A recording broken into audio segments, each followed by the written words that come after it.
Retina একটা এবং এটা নিয়ে আপনি বিশেষজ্ঞ, এবং দেখা যাচ্ছে যে অনেক সময় কথাগুলো যখন রোগীকে বলা হয় যে রেটিনার এই প্রবলেম হচ্ছে, এটা তো রেটিনার আসলে ফাংশনটা কি যদি একটু আমাদের সাথে শেয়ার করেন, যে রেটিনাটা আমাদের চোখের জন্য আসলে কি করে?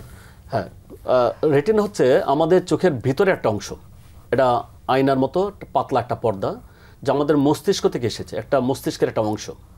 আমাদের চোখে যখন একটা আলোকরশ্মি পড়ে, তার পিছনে থেকে আমাদের লেন্সে গিয়ে চোখের আলোকরশ্মিটা আপনার প্রসারিত হয়, প্রতিসারিত হয়, হয়ে যখন চোখের রেটিনার মধ্যে পড়বে তখন একটা ছবি তৈরি হয়।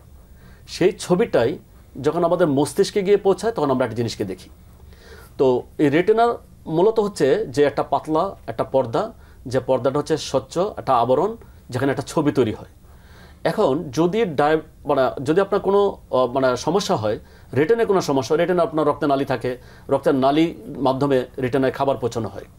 কিন্তু যদি কোনো সমস্যা দেখা দেয়, যে কোনো ডিজিজ, যেমন আপনার ডায়াবেটিস বা উচ্চ রক্তচাপ, এই রেটিনা রক্তের নালীগুলি ছেড়ে ফেলে, রেটিনা রক্তের নালীগুলি ব্লক করে ফেলে, যা বলে আপনার রক্তের নালীর মাধ্যমে রেটিনায় খাবার পৌঁছানোর কথা, কিন্তু ব্লক হয়ে আছে, রেটিনায় কোনো খাবার পৌঁছে না, যা ফলে রেটিনার বাকি অংশটুকু আপনার শুকিয়ে যেতে পারে, শুকিয়ে গিয়ে নানাবিধ সমস্যা হতে পারে। এবং তখনই মানুষ কিন্তু কম দেখা শুরু করে। সঠিক সময় যদি চিকিৎসা না করে তাহলে একজন মানুষ অন্ধত্বের শিকার হতে পারে। তো যেহেতু আমি প্রসঙ্গটা বলেছি, যেহেতু আমার দর্শক শ্রোতা শুনছেন, আমি একটু প্রসঙ্গটা একটু টেনেই বলি যে বিশেষ করে ডায়াবেটিস জনিত কারণে এই যে রেটিনায় শুকিয়ে গেল, তখন নতুন নতুন রক্তের নালী তৈরি হয়। সেই রক্তের নালীগুলি আবার অল্পতেই ছেড়ে যায়, এগুলো আপনার ইমেচুর রক্তের নালী।